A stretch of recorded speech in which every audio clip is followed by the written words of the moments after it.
नमस्ते, म भरत।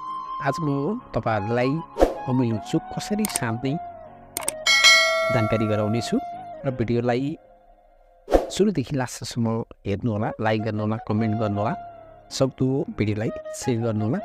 पक्कै पनि तपाईहरुलाई यस भिडियोले धेरै कुरा सिकाउनेछ।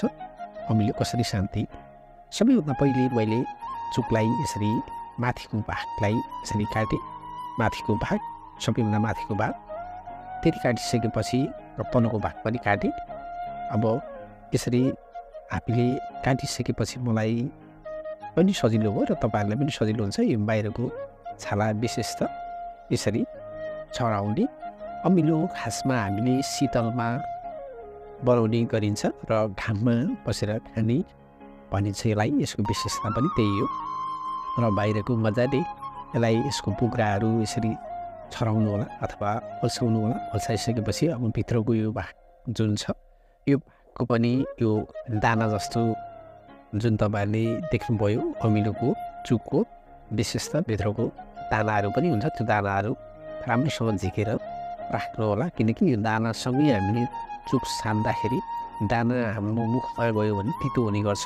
त्यो पनि तपाईहरुलाई थाहा छ होला, त्यो पनि मैले यो कुरा भने। मैले भने विशेष त अब हामी शीतलमा यसलाई पहिला बनाउँछौँ अनि घाममा बसेर खाने हो। चुकको विशेषता नै यही हो र तपाईहरुले राम्रोसँग यो बियाहरू जुन भने मैले तितो हुन्छ, यदि हामीले सादेको चुक खायौँ भने तितो हुन्छ भन्ने कुरा भने मैले। यो बियाहरू राम्रोसँग तपाईहरुले खिलाउनु भयो भने अझ राम्रो हुन्छ। यो मैले भएको मसँग भएको एउटा चुकको दाना अमिलो, तपाईहरु अमिलो पनि भन्छन्, चुकको दाना पनि भन्छन्, लिम्बू अथवा यस्तो पनि भाषा बोलिने गरिन्छ। विशेष त मैले अमिलो चुक भनेर तपाईहरुले भने मैले राम्रोसँग छराएर यसरी राख्छु। अब मैले यसको लागि चाहिँ धनिया मसिनो गरेर काटेँ। तपाईहरुले अब पिस्न पनि सक्नुहुन्छ र साइडमा देख्नुभयो अदुवाको मसिनो गरेर काटेँ। अदुवा मसिनो, एकदमै मसिनो हुनुपर्छ र यो धनिया पनि मैले एकदम मसिनो गरेँ। अब यो भाँडोमा मैले चुक राखेँ। मैले एकदमै यसलाई तयारी गरेको चुकलाई यसरी अमिलोलाई भाँडोमा यसरी राख्छु।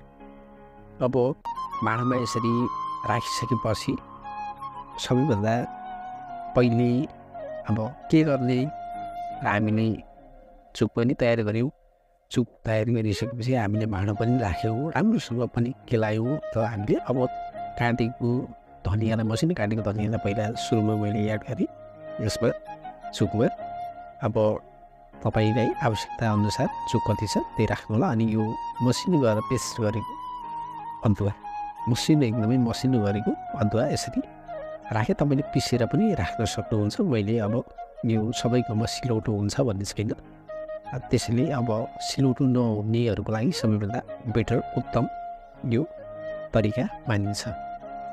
अब यति भइसकेपछि यसको जुन स्वाद छ अमिलो चुकको चाहिँ बेग्लै हुन्छ। मैले जस्तो गरेर तपाईहरुलाई सिकाएको छु यसरी नै तपाईहरुले गर्नुभयो भनेदेखि अब म थोरै यो बेसार राख्छु। यसमा केही फरक पर्दैन, बेसार थोरै राख्नु होला। बेसार राखिसकेपछि अब यो मिर्ची, लाल मिर्ची खुर्सानी राखेँ। तपाईहरुले पिस्नुभयो भने हरियो खुर्सानी पिसेर सबै धनियाहरू त्यसरी पनि गर्न सक्नुहुन्छ, सिलाउनु छ भने। अनि त्यसपछि मैले थोरै अप्सनल हो, राख्नुपर्छ भन्ने छैन, थोरै यो मसला, ड्राई मसला राखेँ। अनि धनियाको पनि थोरै राखेँ, थोरै मात्रै। अनि जिराको थोरै पेस्ट पनि राखेँ। अब नुन आवश्यकता अनुसार मैले नुन राखेँ। तपाईहरुलाई कति आवश्यकता पर्छ त्यति राख्नु होला। मैले राखेको जति नै भन्ने छैन, मैले आधा चम्मच नुन राखेँ।